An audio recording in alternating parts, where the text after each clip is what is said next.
ये बताइएगा कि नरेंद्र मोदी का जो बयान है खित्ते के लिए खतरा करार दिया गया है, इस वक्त इश्तिहाल अंगेज बयानात पाकिस्तान ने मुकम्मल तौर पर मुस्तरद कर दिए हैं। मोदी को बात समझ नहीं आ रही, हजम नहीं हो रही, उसको जो वो उसकी नफ्सियाती बीमारी है वो सर चढ़ के बोल रहा है, मसला क्या है इस वक्त ये बताइएगा।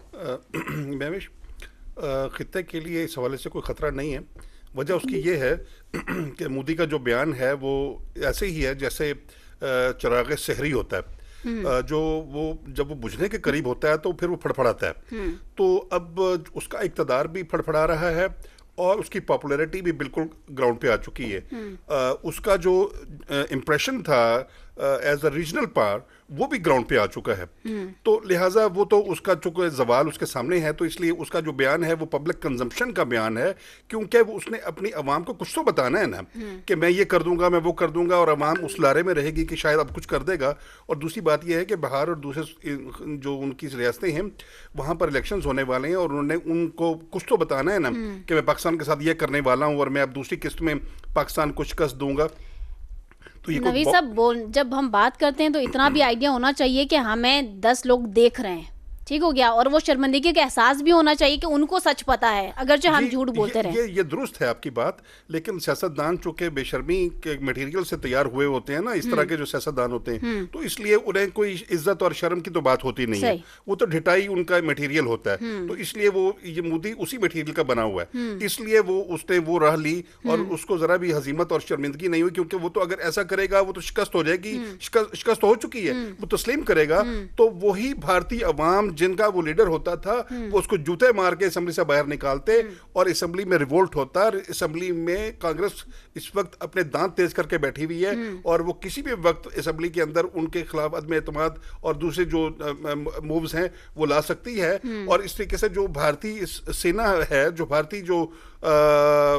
फौज है, वो इस वक्त उससे बहुत नाला है, क्योंकि इससे भारतीय फौज का जो वकार और जो इंप्रेशन और जो दबदबा था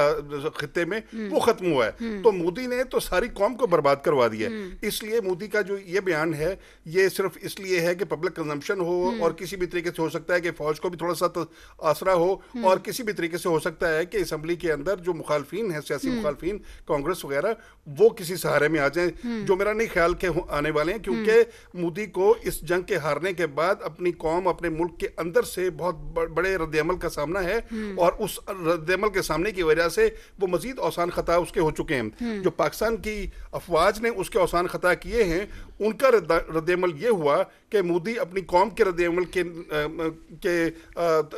बोझ तले भी आ गया और इस वक्त उसका जो बयान है वो उसी की वजह है। उससे पाकिस्तान को कुछ होने वाला नहीं है और पाकिस्तान उसके बयान को कोई खातिर में नहीं लाता। नवी साहब, सीज फायर जो हुआ है उसमें अमेरिका का बहुत बड़ा किरदार है, मानना पड़ेगा, लेकिन अमेरिका चाह क्या रहा था दोनों तरफ से? क्योंकि पहले इन्हीं प्रोग्राम से हम डिस्कस करते रहे, उन्होंने कहा कि it's not our business, it's not our concern, लेकिन बाद में कहा गया कि हम चाहते हैं कि दोनों ममालिक के दरमियान जंगी माहौल का खात्मा हो। और उस हवाले से अब ट्रंप साहब बड़ी अच्छे से क्रेडिट दे रहे हैं कि भाई ये तमाम तर मामलात को जो हल किया है वो मैंने कर दिखाया। जी, मैं बताता हूँ। वजह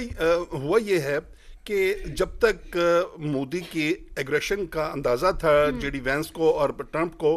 तो उस वक्त तक तो वो उन्हें यकीन था, क्योंकि भारत और मोदी अमरीकी गमाश्ते के तौर पे और प्रॉक्सी के तौर पे खिते में अपनी जो डिज़ाइन है वो आगे बढ़ा रहा था। उन्हें ये यकीन था कि जब ये जंग होगी तो मोदी और जो भारतीय फौज है वो पाकिस्तान को शिकस्त देगी और पाकिस्तानी फौज ठहर नहीं सकेगी। लेकिन जब पाकिस्तानी फौज ने और हुकूमत पाकिस्तान ने, पाकिस्तान की रियासत ने जब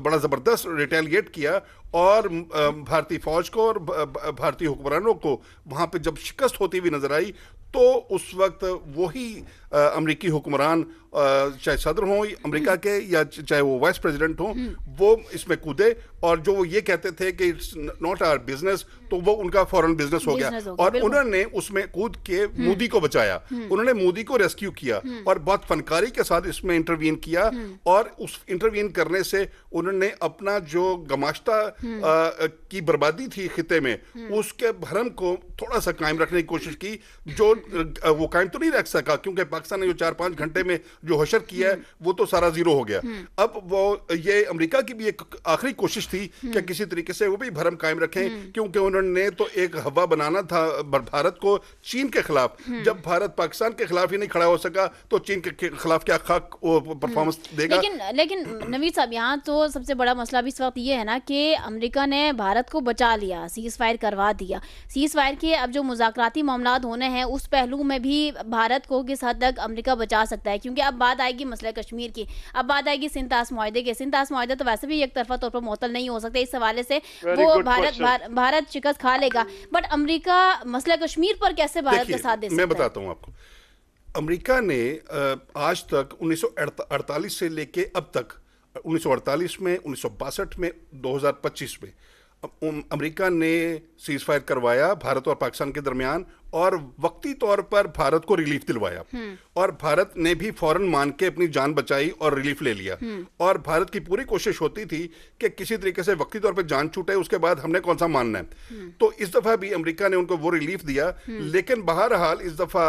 चाहे वो फौरी तौर पे मसला कश्मीर हल हो या ना हो, लेकिन वो जो डिस्कशन एजेंडा है उस पर टेबल पर तो आ गया। ये वो इशू है जो बिल्कुल खत्म हो चुका था और मोदी उसको खुद लेके आ गया, और फिर उसका जो सरप्रस्त था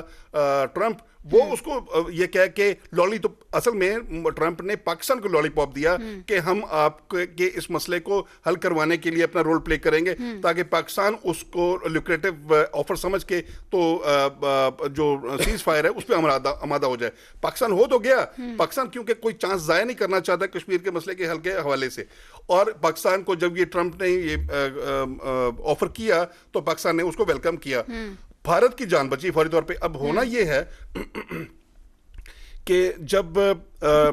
इस मसले के हल के लिए अक़वाम मुत्तहिदा में अमेरिका की सालसी में ये मामलात आगे बढ़ेंगे, तो मैं ये समझता हूँ कि पाकिस्तान की अब लीडरशिप का ये इम्तिहान है कि वो कैसे इसको ट्रांसलेट करवाती है। और जो क्योंकि जो अस्करी लीडरशिप है उन्होंने तो जंग जीत के जो सियासी लीडरशिप है उनकी टेबल पे रख दी है, अब उसको कैसे कामयाब करना है ये सियासी लीडरशिप का काम है। उनमें इतना दम है या नहीं है, मैं ये समझता हूँ कि ये उनका इम्तिहान है और वो उसमें कामयाब होंगे। उसकी वजह ये है कि अब उन्हें वो डायरेक्शंस लेनी पड़ेंगी और वो लाइन लेनी होगी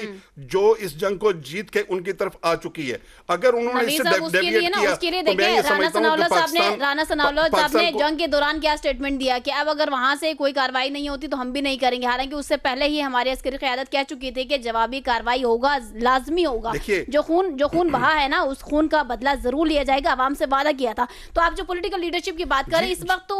वो कह लें कि सबसे ज्यादा इस वक्त स्ट्रांग है, क्योंकि उनका जो पावर है वो ज्यादा बोल रहा है, पाकिस्तान जीत पर है। आपकी बात दुरुस्त है कि पाकिस्तान की पॉलिटिकल लीडरशिप में वो दम नहीं है जो दम इस वक्त जीती हुई जंग को, मैं कह रही हूं दम होना चाहिए। अब आप जीत पर हैं, मुझे अर्ज करना, वो दम नहीं है जो दम इस जीती हुई जंग को कश्मीर के हवाले से कामयाबी में ट्रांसलेट करवा सके। लेकिन बहरहाल अब जो अफवाज पाकिस्तान और हमारा जो सिपह सालार हैं वो उनमें वो दम और वो रूप फूंक देंगे और उन्हें वो डायरेक्शन लेनी पड़ेगी। अदरवाइज उन्होंने वो डायरेक्शन ना ली तो मैं समझता हूँ कि कौम भी इनको, इन हुक्मरानों को नहीं रहने देगी, और जो आइंदा आने वाले जो वक्त होगा वो कश्मीर की जीती हुई जंग और ये जो इस वक्त की जो जंग है ये शिकस्त में तब्दील होती हुई होगी। तो एस्टेब्लिशमेंट भी पाकिस्तान के हुक्मरानों को पढ़ लेते हैं।